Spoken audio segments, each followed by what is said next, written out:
Assalamualaikum warahmatullahi wabarakatuh.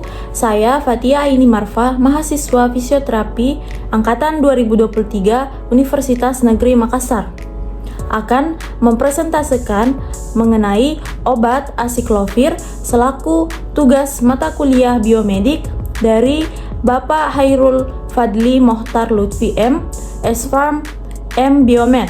Selamat menyaksikan. Asiklovir adalah obat antivirus digunakan secara luas dalam penata laksanaan infeksi virus herpes simplex atau HSV.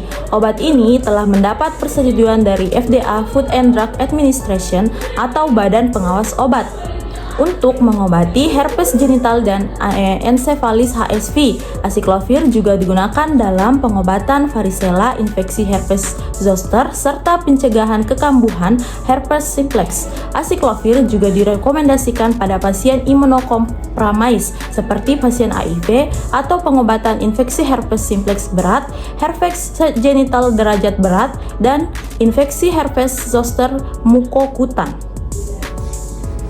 Asiklovir merupakan obat antivirus yang bekerja menghambat pembentukan materi genetik virus sehingga mengganggu replikasinya.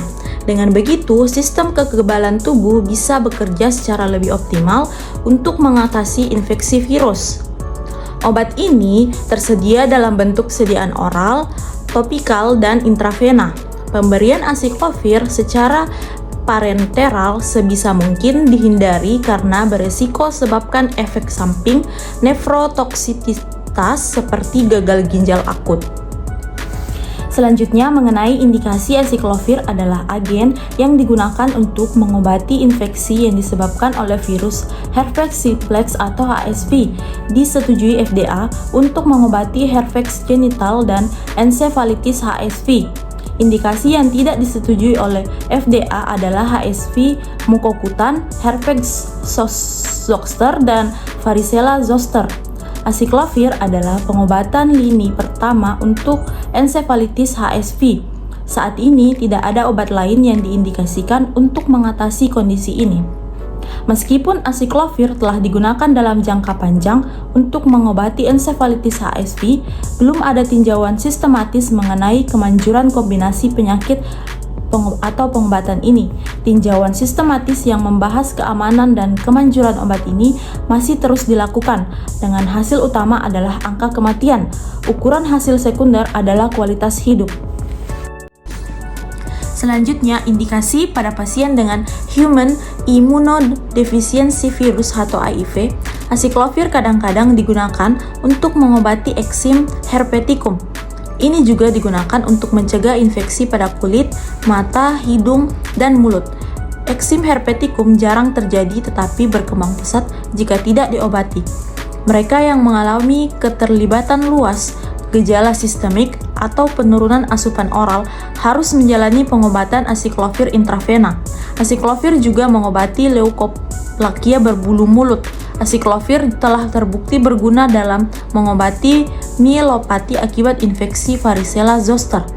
Dalam serangkaian kasus kecil yang meneliti pasien dari tahun 1994 hingga 2014 dengan virus varicella zoster atau VZV yang dikonfirmasi laboratorium, yang mielopati yang dikonfirmasi MRI.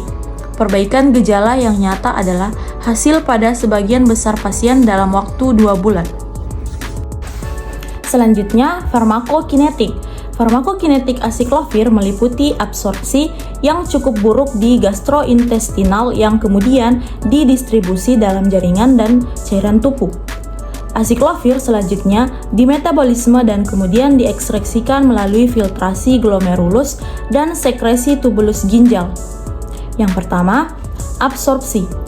Bioavailabilitas asiklovir tidak terlalu baik, yaitu sekitar 10-30% dan semakin menurun seiring peningkatan dosis pemberian.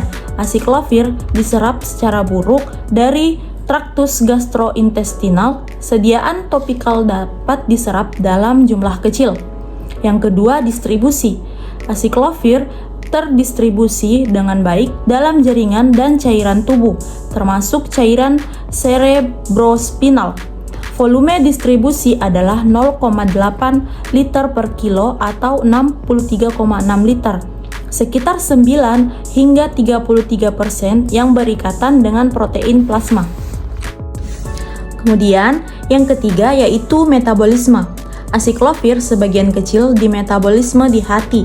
Selain itu, asiklofir juga dikonversi menjadi asiklofir monofosfat oleh enzim timidin kinase yang diproduksi virus.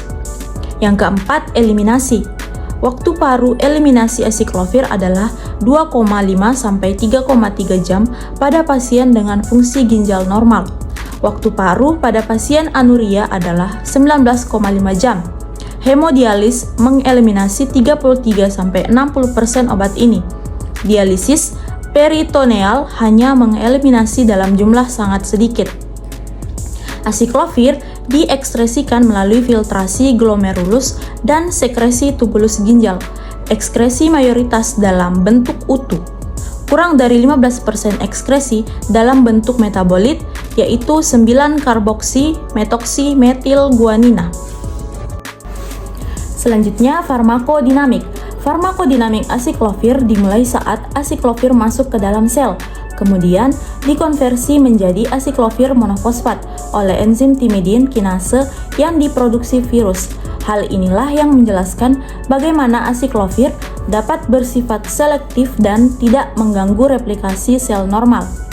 Asiklofir monofosfat akan dikonversi menjadi asiklofir difosfat oleh enzim guanilat kinase. Asiklofir difosfat akan dikonversi menjadi asiklofir trifosfat oleh enzim-enzim intrasel. Asiklofir trifosfat akan berikatan dengan enzim DNA polimerase virus. Hal ini dimungkinkan karena asiklofir trifosfat bersifat sebagai analog nukleosida. Asiklofir trifosfat memiliki afinitas tinggi terhadap DNA polimerase virus. Proses ini menyebabkan terminasi replikasi DNA virus. Baiklah, sekian yang dapat saya paparkan. Semoga dapat berguna bagi kita semua. Jangan lupa like dan terima kasih.